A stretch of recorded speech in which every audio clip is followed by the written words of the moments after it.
Halo Sumatera Utara hari ini kembali menjumpai Anda untuk edisi Jumat 8 April 2022 bersama saya Lukman Hakim Sitorus. Dan saya Widya Utami Putri. Seperti biasa pemirsa, sejumlah informasi telah disiapkan tim redaksi kami untuk Anda. Dan berikut Sumatera Utara hari ini selengkapnya.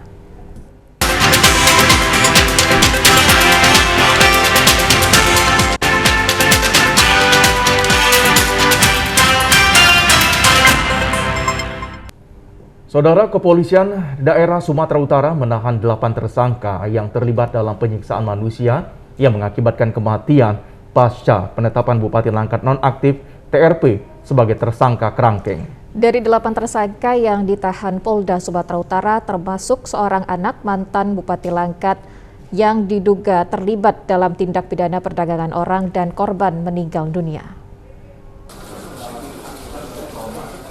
Penahanan terhadap 8 tersangka tindakan kekerasan hingga mengakibatkan kematian dan perdagangan orang berdasarkan gelar perkara dilakukan tim penyidik Polda Sumut melibatkan Kompolnas, Komnas HAM, dan LPSK. Kapolda Sumatera Utara Irjen Pol Panca Putra Simanjuntak usai melakukan rapat pembahasan kasus kerangkeng penyiksaan manusia di markas Polda Sumut siang tadi mengatakan bersama tim masih terus mendalami kasus kerangkeng milik Bupati Langkat nonaktif. Kapolda Sumatera Utara berharap adanya informasi dari masyarakat agar dapat diselesaikan dengan tuntas terkait keberadaan kerangkeng manusia. Terhadap 8 tersangka memiliki peran masing-masing, termasuk anak Bupati Langkat nonaktif DP terlibat dalam kasus penyiksaan dan perdagangan orang. Setelah melalui pemeriksaan para tersangka hingga Kamis malam, tim penyidik telah melakukan penahanan hingga 20 hari ke depan di rumah tahanan Polda Sumut. Nama lengkap yang dilaksanakan sampai dengan hari ini, tadi kami yang paparkan kepada beliau-beliau dari Kompolnas, dari Komnas HAM dan LPSK bahwa terhitung sejak tadi malam 8 orang tersangka yang sudah ditetapkan, baik itu perannya selaku orang yang turut serta terjadinya tindak pidana mengakibatkan orang meninggal terkait dengan tindak pidana perdagangan orang. Itu sejak terhitung tadi malam penyidik sudah menetapkan dan melakukan setelah melaksanakan gelar perkara, melaksanakan penahanan kepada 8 orang tersebut di rutan Polda Sumatera Utara selama 20 hari ke depan. Pada kasus kerangkeng milik mantan Bupati Langkat TRP, Polda Sumut masih memproses 5 orang lainnya, termasuk keterlibatan personil Polri dan keluarga tersangka TRP. Pemirsa, puluhan nelayan asal Kota Gunung Sitoli pulang lebih awal melaut karena terbatasnya bahan bakar minyak jenis solar. Akibatnya para nelayan ini hanya sedikit memperoleh ikan ketika melaut. Para nelayan pulang melaut kemarin petang, sementara hari ini saatnya para nelayan membongkar muatan seluruh hasil tangkapan menggunakan perahu sampan untuk dibawa ke darat. Padahal biasanya nelayan yang memancing ikan jauh ke tengah bisa memperpanjang waktunya hingga sore dan baru kembali ke darat esok pagi. Namun karena ketersediaan stok bahan bakar minyak jenis solar untuk jatah nelayan sejak awal minggu ini telah dibatasi oleh pihak stasiun pengisian bahan bakar minyak SPBU sehingga solar mereka tidak mampu memenuhi waktu berlayar hingga esok paginya. Maksud kami BBM ini nelayan tidak dapat lebih lama melaut sehingga harus kembali dengan cepat ke darat. Ini Pak, karena selama ini kan sebelum ini kan biasanya solar bisa dapat. Tapi akhir-akhir ini kesulitan Pak, karena kami ini bukan hanya sekedar di tengah aja. Kadang-kadang itu kami lewati perbatasan. Tapi kalau kami beli solar ini enggak tetap ada di galon tersebut. Apa alasan pihak SPBU Pak tidak kasih sembarangan? Kadang-kadang itu kan kehabisan karena kami ini kan cuma hari Sabtu berada di daratan. Itu berapa liter kebutuhannya Pak? Kalau kami 6 jerigen yang besar itu yang 55 isi liter. Iya Pak ya. Nah, apa kaitannya? Singkatnya, waktu melaut ini mengakibatkan hasil tangkapan nelayan sedikit, yaitu hanya 2 fiber dengan kapasitas 70 kg. Jumlah ini sangat jauh menurun jika dibandingkan pada kondisi normal. Bila kondisi normal, hasil tangkapan nelayan bisa mencapai 4 hingga 5 fiber oleh setiap gabungan kelompok nelayan. Para nelayan mengkhawatirkan apabila kondisi ini berlanjut berdampak besar terhadap perekonomian masyarakat karena pasokan ikan sangat sedikit. Sejauh ini belum ada penjelasan dari pihak SPBU mengenai pembatasan BBM jenis solar kepada nelayan. Nelayan berharap agar pemerintah mendirikan stasiun pengisian bahan bakar minyak nelayan SPBN pada wilayah Kepulauan Nias guna memenuhi kebutuhan nelayan.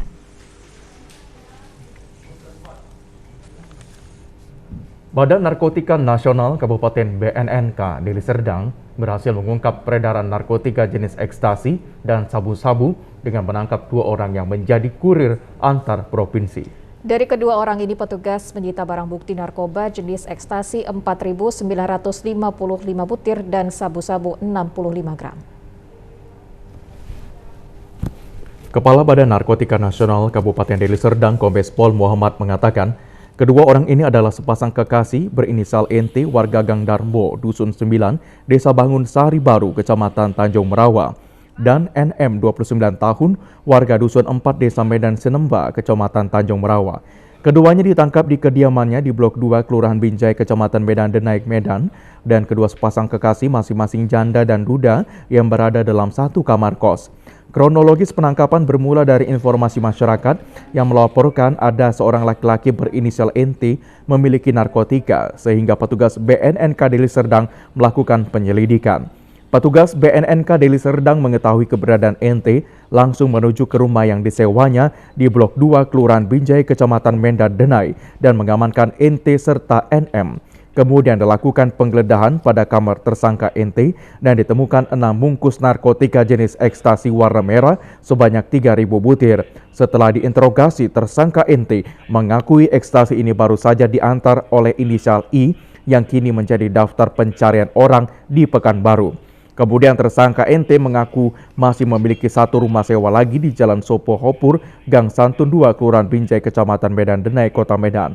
Dari rumah kedua ini ditemukan 5 bungkus narkotika jenis ekstasi warna merah sebanyak 1.750 butir dan 1 bungkus ekstasi warna merah muda sebanyak 205 butir serta 1 bungkus narkotika jenis sabu yang ditaksir seberat 65 gram dan 1 unit timbangan elektrik serta manual. Petugas dengan adanya informasi tersebut, petugas lakukan penggerebegan atau penggeledahan kepada salah satu rumah tersebut. Dan di sana ada didapatkan 2 orang. Inisialnya NT, 44 tahun, dan pacarnya NM, ya, umur 29 tahun. Bungkus ini, isinya ada sekitar 3.000 ekstasi.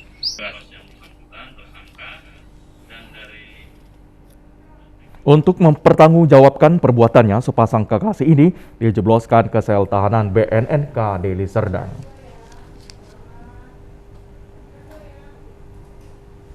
Ya pemirsa, beragam informasi menarik lainnya masih akan kami hadirkan usai jeda berikut. Tetaplah bersama kami.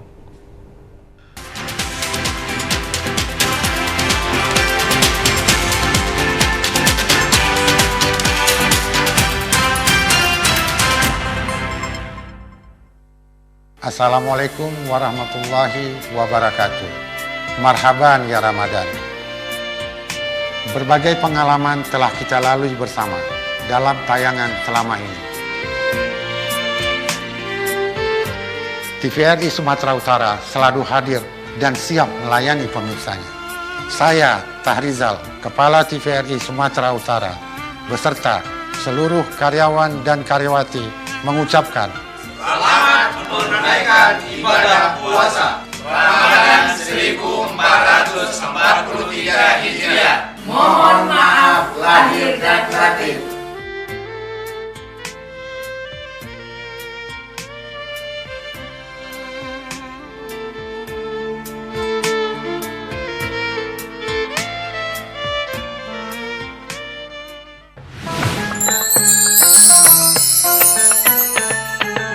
Assalamualaikum warahmatullahi wabarakatuh. Saya Wali Kota Medan, Muhammad Bobi Afif Nasution, beserta keluarga dan seluruh jajaran pemerintah Kota Medan mengucapkan selamat menjalankan ibadah puasa 1443 Hijriah.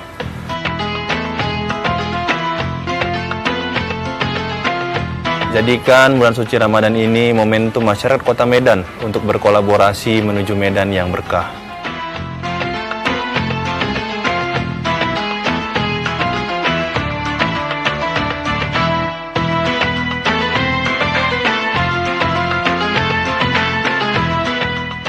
Semoga amal ibadah kita mendapat ridho dan berkah dari Allah Subhanahu wa taala. Amin ya rabbal alamin. Assalamualaikum warahmatullahi wabarakatuh.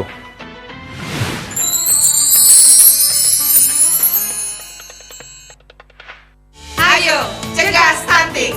Kunjungi bidan andalan Anda untuk merencanakan dan mengatur jarak kehamilan untuk tumbuh kembang buah hati yang optimal.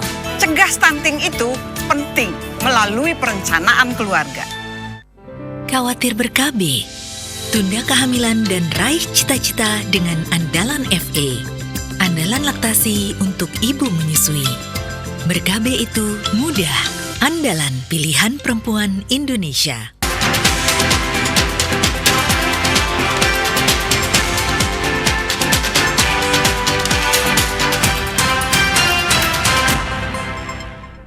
Terima kasih Anda masih menyaksikan Sumatera Utara hari ini. Pemirsa, kurangnya pengawasan proyek pembangunan pembuatan taman kantor DPRD Kabupaten Labuhan Batu Utara mengakibatkan banyak tanaman kekeringan bahkan mati. Selain itu juga karena kurangnya perawatan, kondisi taman ini kini ditumbuhi semak ataupun rumput liar. Pasca pengerjaan proyek pembangunan pembuatan taman yang dikerjakan mulai 23 November sampai 28 Desember tahun 2021 yang lalu yang dikerjakan oleh pihak rekanan CV Cakrawala Angkasa, proyek ini bersumber dari dana APBD Labuhan Batu Utara senilai hampir 1 miliar rupiah. Kini kondisi tanaman banyak yang mati meskipun masa perawatan selama 90 hari kalender sudah berakhir. Saat ini tanaman yang sudah mati ini tidak diganti instansi terkait maupun selaku rekanan pihak ketiga. Ketua LSM Penjara Labuhan Batu Utara Muhammad Yusuf mengatakan bahwa proyek ini masuk kategori gagal. Selain kondisi tanaman banyak yang mati dan belum diganti, kondisi taman ini juga terkesan gersang dan kotor. Prihatin melihat taman ini yang mana dengan anggaran yang begitu cukup besar, hampir sekitar 1 M lebih kurang, yang mana taman ini kami lihat bukan makin memperindah. Banyak tanaman yang mati tidak diganti. Diduga ini tidak ada perhatian dari pihak DPR sendiri, dari pihak yang mendapat pekerjaan lah kemarin, yang ibaratnya yang mendapat tender lah ya kan gitu. Tidak ada perawatan. Kami duga ini ada kelalaian di sini, gagal tender itulah. Sementara itu, pelaksana tugas Kepala Inspektorat Labuhan Batu Utara Indra Faria menjelaskan semestinya PPK Sekretariatan DPRD Labuhan Batu Utara menyurati pihak rekanan agar kekurangan volume pada masa perawatan agar dipenuhi sesuai kontrak. Namun bila hal ini tidak dilaksanakan, pihaknya bersama dengan BPK RI pada tanggal 11 April 2022 secara terperinci akan melakukan audit proyek pembangunan pembuatan taman kantor DPRD tersebut. Kami menyarankan kepada PPK, pejabat pembuat komitmen sudah melakukan atau membuat surat teguran kepada pihak rekanan. Namun kami sebagai inspektur telah menyarankan kepada PPK selaku sekwan untuk melakukan yang namanya pelaksanaan pemeliharaan. Namun apabila nilai pelaksanaan pemeliharaan itu tidak sesuai nantinya, kami akan melakukan pemeriksaan. Di dalam hal ini, bahwa pemeriksaan BPK pada saat pemeriksaan pendahuluan masalah laporan keuangan Batu Utara telah berkoordinasi dengan kami akan melanjutkan pemeriksaan terinci. Guna memutus mata rantai penyebaran COVID-19 yang saat ini telah memasuki varian baru, Polres Pematang Siantar gencar melakukan vaksinasi khususnya kepada para lansia. Vaksinasi terhadap lansia ini dilakukan untuk pencegahan penularan di mana lansia dikategorikan sangat rentan untuk tertular COVID-19 karena memiliki daya tahan tubuh yang mulai lemah. Menindaklanjuti instruksi Kapoldasu untuk percepatan vaksinasi tahap 1, tahap 2 dan vaksinasi booster di Sumatera Utara, Polres Pematang Siantar tidak henti-hentinya melakukan upaya vaksinasi kepada masyarakat khususnya para lansia. Berbagai upaya yang dilakukan Polres Pematang Siantar untuk menuntaskan vaksinasi guna pencegahan wabah COVID-19. Kapolres Pematang Siantar AKBP Boy Sultan Binanga Siregar pada lokasi vaksinasi menjelaskan saat ini di Kota Pematang Siantar tingkat vaksinasi yang masih rendah berada di kalangan para lansia. Karenanya Polres Pematang Siantar terus melakukan pendataan dan upaya agar para lansia dapat segera dilakukan vaksinasi, baik untuk vaksinasi dosis pertama, dosis kedua, dan dosis ketiga booster. Tingkatkan lagi banyaknya orang tua kita, lansia yang belum divaksin. Itu baru mencapai 70% lebih. Kami mengharapkan para lansia untuk melaksanakan vaksin. Ya, survei dan hasil pengumpulan data oleh Bapak Kapolda sendiri pun memantau langsung yang banyak terkena konfirmasi positif bahkan meninggal dunia itu yang lansia dan tidak divaksin. Ya, jadi vaksin ini sangat berguna untuk kesehatan saudara-saudara kita, terutama yang lansia. Sementara untuk menarik minat para lansia agar ikut mengikuti vaksinasi ini, Polres Pematang Siantar memberikan hadiah berupa beras 5 kg bagi para lansia yang ikut mengikuti vaksinasi.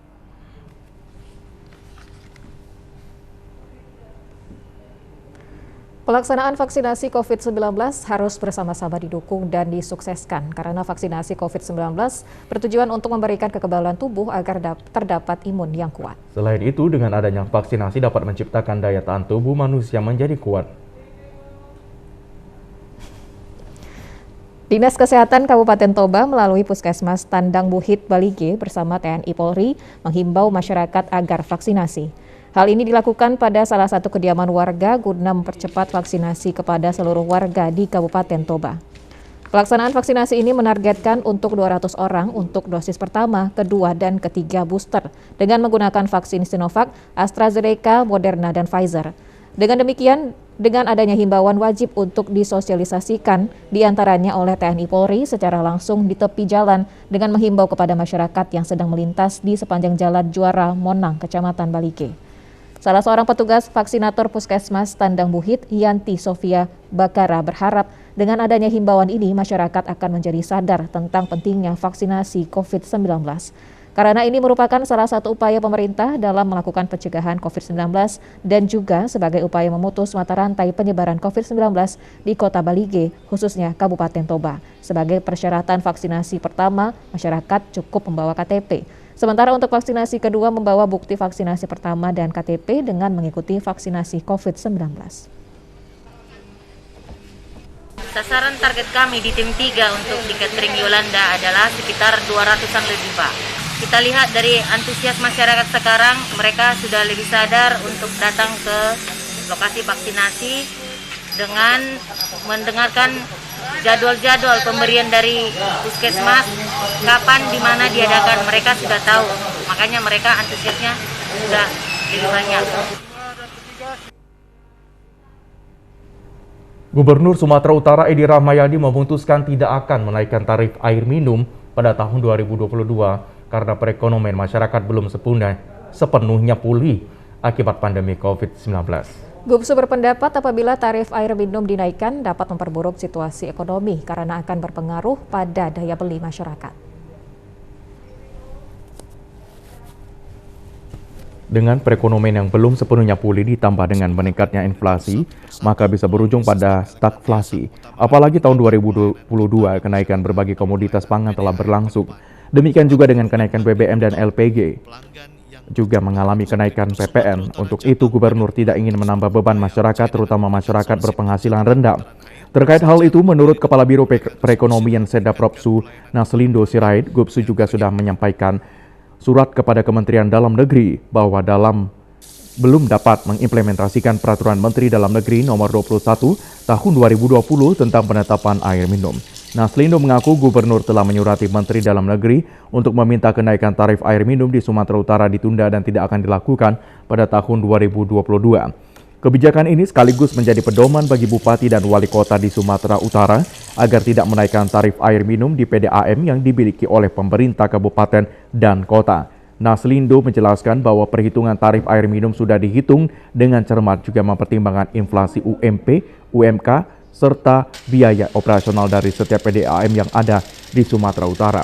Tentang adanya permintaan dari PDAM untuk menaikkan tarif air minum, mengingat kenaikan biaya operasional sehingga tarif akan dapat menutupi biaya secara keseluruhan, menurut Naslindo hal ini bisa diatasi dengan melakukan efisiensi dalam proses bisnis di PDAM, sehingga kinerja keuangan PDAM tetap sehat dan kinerja pelayanan terus dapat meningkat. Naslindo mencontohkan masih banyak PDAM dalam melakukan pembelanjaan barang dengan menggunakan pihak ketiga, di mana pihak ketiga bisa dapat margin keuntungan 10 hingga 20%. Hal tersebut bisa dipangkas apabila barang tersebut adalah yang lazim ada di pasar, dilakukan saja pembelian langsung, baik dengan e-katalog maupun dengan membandingkan harga yang tidak termurah dari toko dengan tetap menjaga kualitas, sehingga tidak perlu harus mengeluarkan biaya tinggi. Kalau itu dilakukan, biaya-biaya bisa ditekan.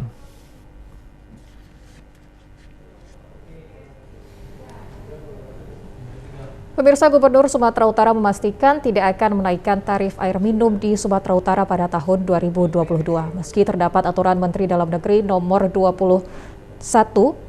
nomor 20 tahun 2020 tentang penetapan tarif air minum. Kebijakan GUPSU ini diambil mengingat ekonomi masyarakat belum pulih akibat pandemi COVID-19. Nah, untuk mengetahui lebih jauh tentang kebijakan GUPSU menunda kenaikan tarif air minum di Sumatera Utara, kita akan membahas melalui Zoom bersama Kabiro Perekonomian Sumut, Bapak Dr. Naslindo Sirait. Selamat sore, Pak Naslindo. Halo, selamat sore Pak Naslindo.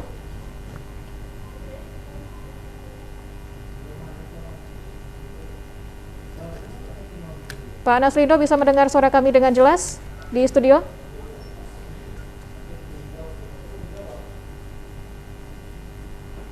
Selamat sore Pak Naslindo.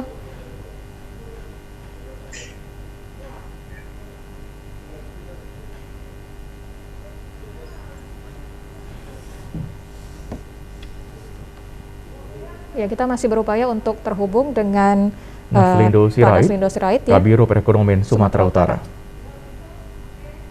Ya, kita sudah terhubung dengan Pak Naslindo Sirait. Selamat sore Pak Naslindo. Bisa mendengar suara kami dengan jelas, Pak Naslindo?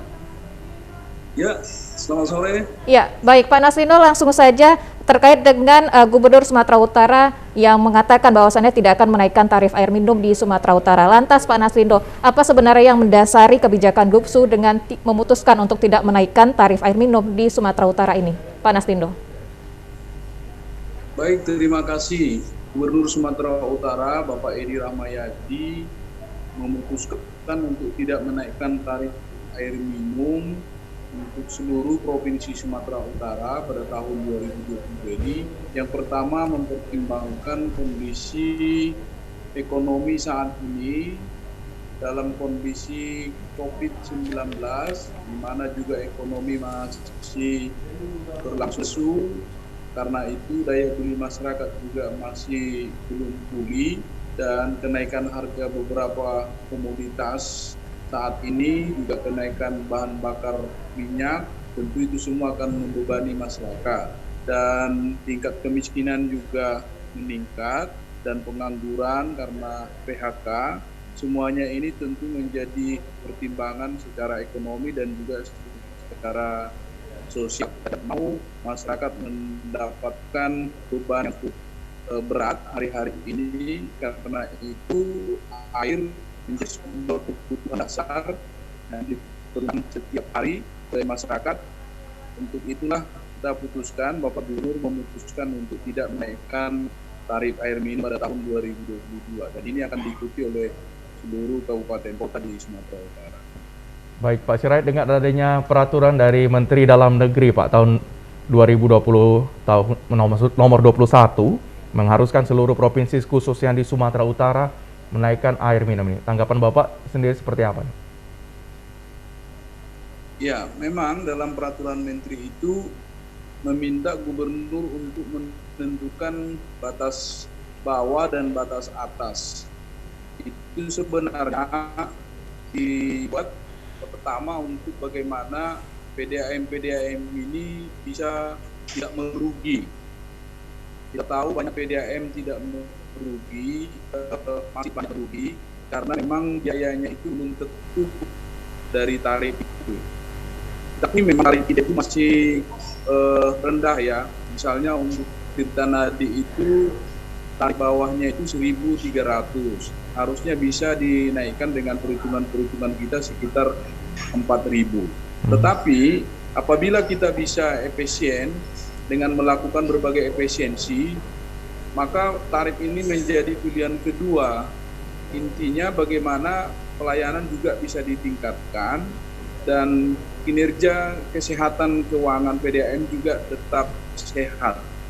Jadi saat ini Tirta Nadi misalnya itu kondisinya juga untung ya, tidak rugi gitu. Jadi kalau kita pilih menaikkan tarif sementara kondisi perekonomian masih lesu, rasanya juga kurang arif. Kita harus memahami kondisi masyarakat. Karena itu kita sudah menyampaikan surat, Bapak Gubernur sudah menyurati Menteri untuk meminta supaya pemerintah Provinsi Sumatera Barat belum bisa mengimplementasikan Permendagri tersebut. Jadi semangat dari Permendagri itu bagaimana mendorong PDAM supaya tidak merugi dengan bagaimana biaya-biayanya itu bisa tertutup dengan tarif. Tapi karena kondisi ekonomi dan sosial sekarang yang masih berat, tentu kita memilih kita tidak ingin membebani masyarakat, tetapi kita melakukan perbaikan-perbaikan di dalam tubuh organisasi atau dalam PDAM itu sendiri. Banyak hal yang bisa diefisiensikan. Begitu kira-kira. Ya, jadi memang PDAM selaku pengelola secara hitungan tidak merugi ya Pak ya,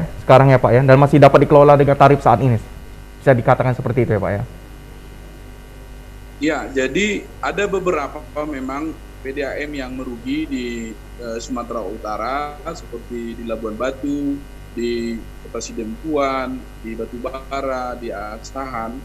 Tapi ada juga beberapa yang sudah untung ya. Nah, karena itu kita seperti yang saya sampaikan tadi itu, kenapa merugi? Salah satu yang merugi itu tingkat kebocorannya. Jadi kalau tingkat kebocorannya masih sampai 30%, itu kan sama dengan biaya tinggi. Kalau itu bisa diatasi, sebenarnya dia tidak rugi. Harusnya begitu. Nah, itu yang perlu ditekankan. Jadi Bapak Gubernur meminta supaya dilakukan perbaikan ke dalam. Tingkat kebocoran itu ditekan dan juga efisiensi baik terhadap pengadaan barang, biaya operasional, termasuk juga pegawai. Nah, kalau hal-hal yang demikian bisa dilakukan, maka perusahaan itu akan bisa untung karena dia bisa beroperasi secara efisien. Baik, Pak Naslindo, kemudian seperti apa koordinasi antara pemerintah Sumatera Utara dengan pemerintah di kabupaten kota begitu Pak Naslindo? Sudahkah disosialisasikan bahwasannya keputusan dari Gubernur Sumatera Utara tidak akan menaikkan tarif air minum, Pak Naslindo? Ya, jadi kita sudah melakukan beberapa kali rapat untuk menghitung tarif air minum itu untuk menetapkan batas atas dan batas bawah, dan itu kita sudah mendapatkan perhitungannya. Hanya saja setelah kita mendapat perhitungannya, kita memutuskan untuk tidak mengimplementasikan karena juga kalau itu kita tetapkan kenaikannya juga cukup besar, hampir sekitar 200%. Nah, jadi dengan pilihan untuk tidak menetapkan dulu tahun 2022, kita akan terus berkoordinasi dengan seluruh bupati dan wali kota dan juga para direktur PDAM yang ada di Sumatera Utara untuk tidak menetapkan tarif air minum atau tidak menaikkan tarif air minum. Kira-kira seperti itu. Nanti kita akan memberitahukan dalam waktu kesempatan yang pertama. Baik, Pak Naslindo, bila tahun ini kenaikan tarif air minum ditunda, apakah kemungkinan tahun depan justru tarif air minum ini akan naik begitu, Pak Naslindo? Kita lihat dulu perbaikan-perbaikan yang sudah kita lakukan. Tentu kita berharap perbaikan ini akan signifikan. Jadi semangat atau spirit dari Permendagri itu sebenarnya bagaimana supaya PDAM tidak merugi. Kalau dengan perbaikan-perbaikan ke dalam sudah cukup signifikan dan tidak merugi, ya kalau tahun ini kita tidak naikkan, tahun depan juga tidak perlu kita naikkan. Nanti kita hitung kembali, kita lihat kembali, dan tentu kita perhatikan juga kondisi ekonomi dan kondisi sosial. Semoga tahun 2020 ini semakin membaik dan juga tahun 2023 akan semakin membaik. Jadi kita tidak bisa lepaskan kondisi-kondisi sosial, terutama kondisi ekonomi, inflasi, dan juga UMP, itu semua adalah variabel-variabel yang kita hitung untuk kita bisa melihat itu secara nyata dan real di tengah-tengah masyarakat. Baik, terima kasih atas bincang-bincang singkatnya Pak Naslindo Sirait selaku Kabiro Perekonomian Sumatera Utara. Selamat bertugas kembali Bapak. Usai jeda pariwara berikut ini, Sumatera Utara hari ini akan segera kembali. Tetaplah bersama kami.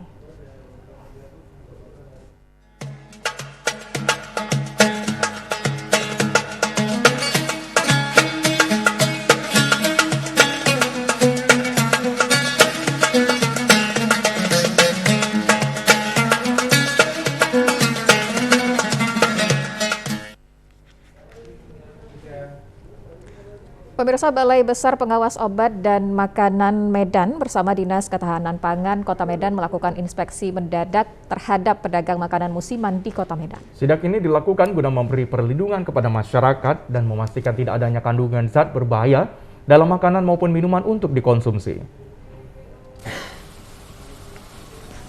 Pada sidak ini, petugas melakukan pengambilan sampel terhadap sejumlah dagangan pedagang makanan dan minuman untuk diuji tim laboratorium di Jalan Amaliun, Kota Medan. Makanan dan minuman yang dibeli oleh petugas kemudian dilakukan identifikasi oleh petugas, lalu dilakukan pemeriksaan uji lab dengan menggunakan mobil laboratorium keliling milik Dinas Ketahanan Pangan Kota Medan. Kepala Balai Besar Pengawas Obat dan Makanan Medan, Martin Suhendri, mengatakan pihaknya bersama tim yang dibentuk melakukan pengawasan pada sejumlah titik lokasi di Kota Medan sekitarnya. Pemeriksaan makanan dan minuman oleh petugas guna memberikan perlindungan kepada masyarakat sekaligus memastikan pedagang tidak menggunakan zat berbahaya untuk dagangan mereka.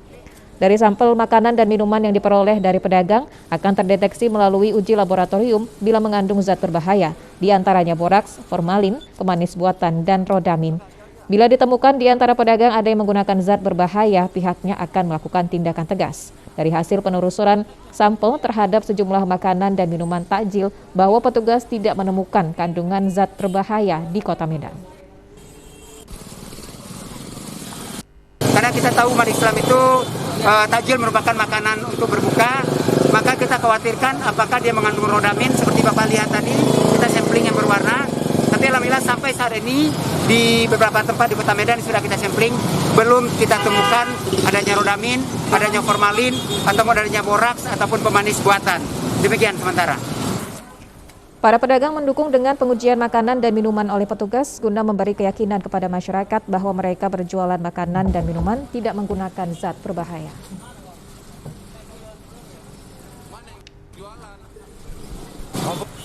Kan alangkah baiknya biar dia tahu gimana menu-menu kuenya, rasanya, ya kan. Udah itu juga asli atau tidaknya kue itu ada yang campur dengan warna-warna gitu ya. Jadi yang kalau ada pengecekan seperti ini lebih bagus kayak ini. Mendukung Pak ya? Saya dukung ini. Soalnya kan kita kan juga maunya makanan itu yang sehat gitu ya. Pemerintah Kota Medan melaksanakan safari Ramadan di Masjid Baitur Rahman, Jalan Kakap, lingkungan 11, Kelurahan Bahagia, Kecamatan Medan, Belawan. Safari Ramadan 1443 Hijriah di Masjid Baitur Rahman, Belawan ini dihadiri Wakil Wali Kota Medan, Aulia Rahman, sekaligus memberikan bantuan uang tunai sebanyak 50 juta rupiah dan memberikan tali asih kepada anak yatim piatu sebanyak 100 orang. Wakil Wali Kota Medan, Aulia Rahman, mengatakan safari Ramadan ini merupakan kegiatan rutinitas Pemko Medan setiap bulan puasa Ramadan dengan tujuan lebih mempererat silaturahmi antar pemerintah dengan masyarakat secara langsung dengan harapan kegiatan ini dapat menambah kedekatan semua dan menambah amal ibadah di bulan suci Ramadan. Selain itu, pihaknya mengajak seluruh masyarakat Kota Medan untuk ikut berperan membangun Kota Medan dan menaruh kepercayaan kepada pemerintah daerah di masa kepemimpinan Wali Kota Medan, Bobi Nasution. Menurut Wakil Wali Kota Medan, Aulia Rahman, saat ini Medan dalam keadaan bangkit sehingga kita butuh kebersamaan dan kepercayaan. Karena kesuksesan pemerintah hanya satu, yakni kepercayaan masyarakat kepada pemerintah, dan insya Allah kami akan berlaku adil dan amanah. Pada kesempatan itu, Pemko Medan melalui Wakil Wali Kota Medan, Aulia Rahman, menyerahkan bantuan kepada Masjid Baitur Rahman Belawan sebanyak 50 juta rupiah untuk dipergunakan perbaikan masjid yang selama ini mulai rusak akibat tergerus air pasang rob yang melanda Kecamatan Medan Belawan, serta tali asih yang diberikan kepada anak yatim piatu untuk memotivasi agar lebih rajin dalam belajar di sekolah dan rajin beribadah supaya menjadi orang berguna nantinya.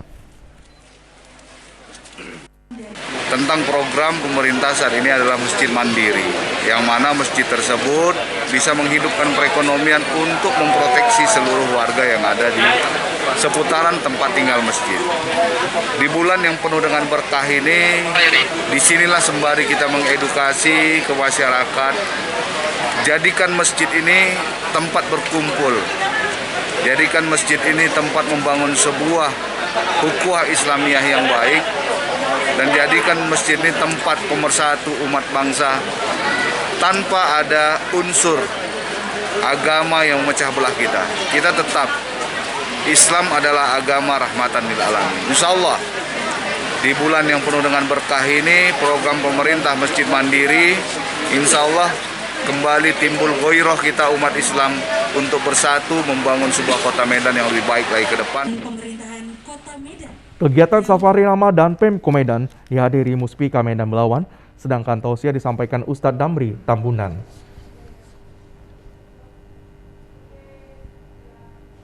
Pemirsa, pada bulan puasa Ramadan di Kota Pematang Siantar saat ini kembali ramai pada sore hari jelang berbuka puasa oleh warga yang ingin membeli menu untuk berbuka puasa. Hal ini terlihat sejak awal bulan puasa Ramadan, di mana para penjual takjil mulai ramai dikunjungi warga untuk berbelanja menu berbuka puasa.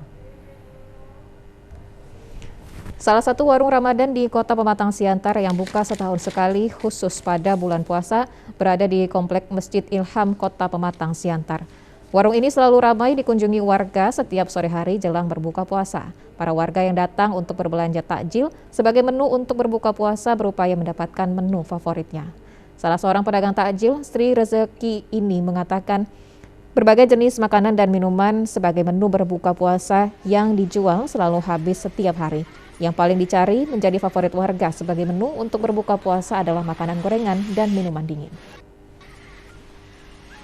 Ada beraneka macam mie, juga lauk pauk, sayuran, ada juga sejenis sate, ada kurma, puding, ada beberapa minuman segar, ada jus, ada aneka bubur, cola, yang paling laris itu minuman, bubur, yang kue kering juga.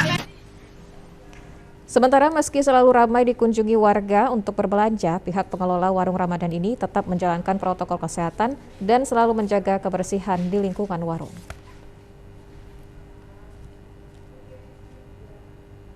Menu untuk berbuka puasa saat bulan suci Ramadan sudah seperti suatu keharusan bagi para umat muslim yang menjalankan ibadah puasa. Seperti Masjid Raya Kota Pematang Siantar yang merupakan masjid terbesar dan tertua di kota ini memiliki menu khas yang sangat dinantikan oleh para jemaah saat berbuka puasa dan telah menjadi tradisi dari tahun ke tahun. Bubur sop, salah satu menu berbuka puasa yang selalu ada dari tahun ke tahun dan telah berlangsung selama puluhan tahun di Masjid Raya Pematang Siantar. Bubur sop merupakan menu berbuka puasa yang telah melegenda dan selalu menjadi menu favorit istimewa para jemaah masjid. Bagaimana tidak, bubur sop berbahan dasar beras, daging sapi yang diolah dengan rempah-rempah makanan istimewa, memiliki rasa yang cukup enak dan khas. Bubur sop ini hanya dapat ditemukan di Masjid Raya Pematang Siantar pada saat bulan puasa Ramadan. Makanan ini dibuka oleh kaum ibu-ibu yang tinggal di lokasi masjid dan telah menjadi tradisi dari tahun ke tahun yang telah berlangsung sejak puluhan tahun lalu. Ahmad, salah seorang pengurus Masjid Raya Pematang Siantar, mengatakan bubur sop ini merupakan menu yang cocok untuk berbuka puasa, di mana rasanya yang gurih dan lembut, bahkan aman untuk pencernaan saat berbuka puasa. Tradisi dengan bubur sop ini telah berlangsung 30 tahun. Setiap bulan puasa Ramadan, kaum ibu yang tinggal dekat dengan Masjid Raya ini setiap harinya bergotong royong untuk membuat sajian menu berbuka puasa. Bubur sop untuk khas Masjid Raya ini yang dikelola oleh asosiasi kaum ibu. Luar biasa, dia pakai daging sapi. Sapi itu konsumnya memang kental lah, barang macam dia pakai ada santan sudah ada 30 tahun lah. Setiap harinya selama bulan Ramadan, Masjid Raya Pematang Siantar selalu diisi dengan menu favorit yakni bubur sop yang menjadi menu yang disukai untuk dibagikan kepada setiap jemaah masjid yang melaksanakan buka puasa bersama di Masjid Raya Pematang Siantar ini.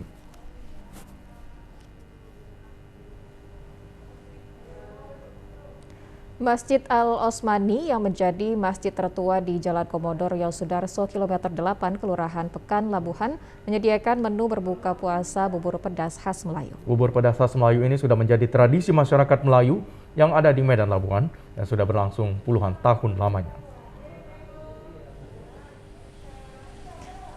Setiap hari berbuka puasa di bulan Ramadan, para jamaah maupun musafir dan masyarakat sekitar Masjid Al-Osmani Pekan Labuhan ini disuguhkan bubur pedas khas Melayu yang sudah berlangsung puluhan tahun lamanya. Bubur pedas ini disuguhkan untuk 300 jamaah setiap hari. Ketua Badan Kenaziran Masjid Al-Osmani, Fahrodi, mengatakan pihaknya menyediakan bubur pedas tersebut tidak hanya untuk dinikmati warga yang akan berbuka puasa, tetapi juga para musafir yang singgah di Masjid Al-Osmani. Menurut BKM Al-Osmani Fahroni, setiap harinya bubur pedas yang dimasak untuk menu berbuka puasa ini sebanyak 20 kg beras ditambah campuran seperti daging sapi, udang, cumi-cumi, ikan asin, kacang tanah, kentang, wortel, dan daun pre atau daun bawang serta dicampur dengan bumbu berupa cabai, bawang merah, bawang putih, merica, ketumbar, dan buah pala. Berbuka puasa di saat bulan suci Ramadan. Ciri khas yang ada di Masjid Raya Al-Osmani ini berbuka puasa dengan menggunakan menu bubur pedas, bahwa bubur pedas ini merupakan makanan Kesultanan Delhi yang hingga sampai saat sekarang ini masih dapat dinikmati oleh masyarakat secara umum. Pelaksanaan bubur pedas di Masjid Raya Al-Osmani dahulunya dapat kita laksanakan setiap sore, setiap hari, dengan mengingat masyarakat yang banyak menikmati bubur pedas. Namun saat-saat sekarang ini dengan perekonomian atau bahan yang cukup tinggi mahalnya, maka pelaksanaan berbuka dengan bubur pedas hanya dapat kita lakukan cukup di hari Kamis malam Jumat. Sementara juru masak bubur pedas khas Melayu di Masjid Al-Osmani Arsih mengatakan, dulu memasak bubur pedas ini menggunakan kayu bakar, namun saat ini menggunakan kompor gas. Arsih mengakui bahwa bubur pedas ini setiap tahun dia yang memasak dan sudah berlangsung puluhan tahun lamanya. Masak bubur pedas ini merupakan turun-temurun dari mulai neneknya hingga ibunya dan dilanjutkan oleh Arsih.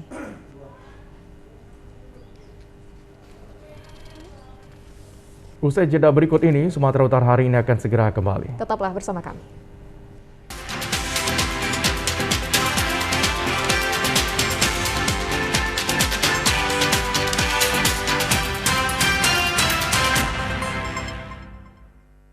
Assalamualaikum warahmatullahi wabarakatuh. Marhaban ya Ramadan. Berbagai pengalaman telah kita lalui bersama dalam tayangan selama ini. TVRI Sumatera Utara selalu hadir dan siap melayani pemirsanya. Saya, Tahrizal, Kepala TVRI Sumatera Utara, beserta seluruh karyawan dan karyawati mengucapkan selamat menunaikan ibadah puasa Ramadan 1443 Hijriah. Mohon maaf lahir dan batin.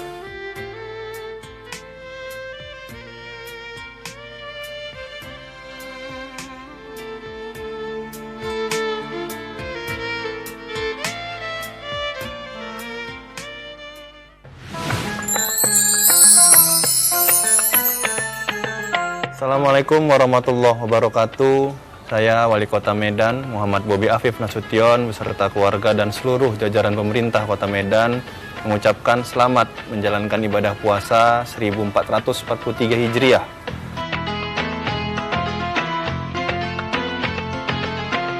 Jadikan bulan suci Ramadan ini momentum masyarakat Kota Medan untuk berkolaborasi menuju Medan yang berkah.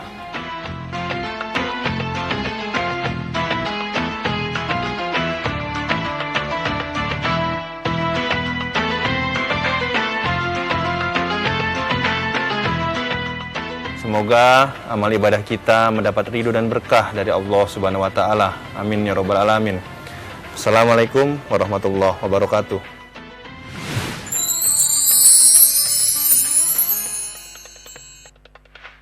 Ayo, cegah stunting.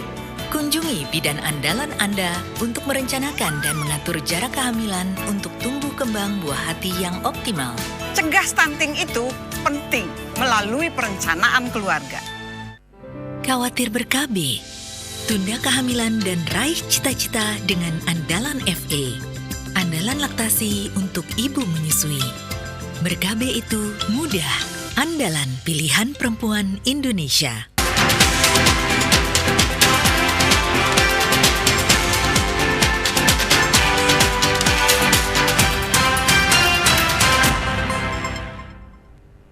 Pemirsa, jelang perayaan Idul Fitri, biasanya pembeli pakaian mulai ramai, diantaranya mukena dan baju koko serta baju lebaran lainnya. Namun bagi pedagang di Kabupaten Mandailing Natal mengeluh karena pembelinya sepi.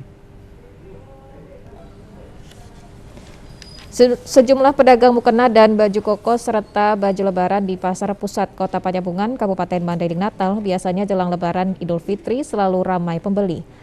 Bahkan sebagian pedagang sudah ada yang menambah stok dagangannya ketika jelang Ramadan untuk mengantisipasi banyaknya pembeli. Namun pada minggu pertama Ramadan pengunjung masih sepi, berkurangnya minat masyarakat untuk berbelanja di pusat pasar ini karena banyaknya pedagang yang melakukan transaksi online di media sosial sehingga berdampak terhadap dagangan pedagang yang berada di pusat pasar Panjabungan ini. Akibat sepinya pembeli jelang lebaran Idul Fitri ini, omset para pedagang menurun drastis, bahkan stok barang pedagang yang sudah dipersiapkan jauh hari. Salah seorang pedagang pakaian Diah Lubis mengatakan, rata-rata pembeli yang datang ke toko adalah warga dari luar kota yang selama ini mereka tidak memiliki akses berbelanja secara online. Alhamdulillah udah mulai meningkat penjualan. Udah meningkat. Itu dari sebelumnya gimana, Pak? Oh iya. Ya sebelumnya pasar sepi. Ya mulailah belanja orang kan mulai belanja persiapan lebaran. Sepinya pembeli ini sudah terjadi sejak 3 tahun lalu setiap menyambut lebaran Idul Fitri pada masa pandemi COVID-19. Banyak cara dilakukan untuk mengisi waktu menjelang berbuka puasa. Di Kota Binjai, para wanita pengguna hijab atau hijabers ngabuburit dengan olahraga panahan. Menunggu waktu jelang berbuka puasa tidak selamanya harus berkeliling kota atau nongkrong di mal. Seperti yang dilakukan oleh para wanita pemakai hijaber di Kota Binjai, memanfaatkan waktu dengan berolahraga panahan di Kota Binjai Archery Club di Kelurahan Timbang Langkat, Kota Binjai. Olahraga panahan dianggap tidak menguras banyak tenaga. Selain itu, olahraga panahan juga menambah daya konsentrasi dan mengasah keterampilan. Menurut salah seorang hijabers Binjai, Depi, mereka kerap mengisi waktu dengan olahraga panahan daripada hanya sekedar nongkrong menunggu berbuka puasa. Berolahraga juga lebih positif dibandingkan dengan ngebut-ngebutan di jalanan dengan sepeda motor. Buat ini aja olahraga karena ini bulan puasa kan ya, ngabuburit sekalian. Isi waktu jelang puasa gitu ya. Udah berapa kali sering main ini? Kalau bulan puasa sih baru ini ya, karena baru ini waktunya yang ada. Kalau sebelum bulan puasa hari biasa itu lumayan sering juga. Sementara itu, pengelola lokasi panahan Chandra mengatakan lokasi olahraga panahan ini terbuka untuk umum dengan biaya Rp20.000 setiap jam, termasuk sewa alat panahan. Yang membuka tempat latihan panahan selain untuk memasyarakatkan olahraga panahan, juga untuk mengisi waktu selama bulan puasa Ramadan. Di bulan Ramadan ini banyak nggak yang bermain panahan ini? Alhamdulillah Bang, karena kita bulan Ramadan ini harus tetap diisi dengan kegiatan yang positif kan. Contohnya ngabuburit, kita sambil olahraga panahan. Alhamdulillah ada antusias lah dari remaja-remaja, khususnya remaja muslimin sekalian. Dikenakan tarif nggak bagi yang pemanah di sini? Kalau pemanah di sini kita kenakan tarif Bang, karena kita sini klub pribadi itu per jamnya 20.000 dengan dikasih jatah 4 anak panah. Pada bulan suci Ramadan, sejumlah masjid selalu ramai dikunjungi umat muslim untuk melaksanakan ibadah. Seperti halnya di Masjid Al-Jamil yang berada di perkampungan Layan, Kelurahan Habil, Kota Sibolga. Meski tidak memiliki ukuran besar seperti masjid pada umumnya, tampilan Masjid Al-Jamil yang memiliki ciri khas bangunan masjid bergaya Eropa berpadu lokal pesisir Sumatera, ditambah lagi warna kuning keemasan yang menutupi seluruh bangunan, menjadikan Masjid Al-Jamil ini terlihat begitu megah berdiri di tengah-tengah pemukiman nelayan di kota Sibolga. Selain kemegahan pada bagian luar yang menarik, juga ada pada bagian dalam masjid yang tampak rapi dengan tata letak bagian imam yang mini sehingga menampilkan kesan sempurna. Karenanya tidak heran jika Masjid Al-Jamil menjadi masjid kebanggaan bagi masyarakat nelayan di Kelurahan Aik Habil.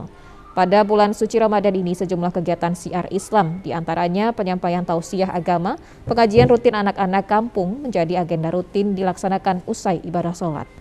Bagi masyarakat sekitar masjid dengan ornamen warna kuning keemasan ini sangatlah memberikan manfaat luar biasa, terutama dalam pelaksanaan ibadah. Selama ini masyarakat harus beribadah di masjid luar kampung. Namun setelah adanya masjid yang didirikan tahun 2019 ini, masyarakat nelayan semakin mudah melaksanakan ibadah khusus pada bulan puasa. Untuk mudah beribadah, ya kan? Bisa dekat, bekerja di sini, bisa melakukan ibadah, apalagi bulan suci Ramadan ini ya kan, lebih dekat ya sholatnya. Selama ini bang gimana bang? Keadaan sholat kadang enggak ada masjid di sini, sekitar sini. Pada dekat kayak gini kan mudah melangkah. Pengelola masjid menjelaskan didirikannya Masjid Al-Jamil ini ditujukan untuk memudahkan masyarakat nelayan untuk beribadah sebelum beraktivitas ke laut maupun pulang dari aktivitas melaut. Selain itu, masjid ini juga mencetak generasi muda yang berakhlak Islami untuk membangun kemajuan bangsa dan negara. Bahwa keberadaan masjid ini sungguh sangat membantu masyarakat nelayan.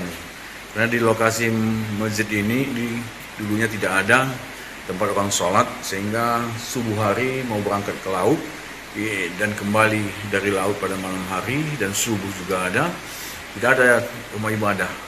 Dan kebetulan di sini ada Muslim kebanyakan, maka kita berinisiatif membangun Masjid Al-Jamil ini. Luas masjid ini berkisar 8 kali, kalau tidak ada 20.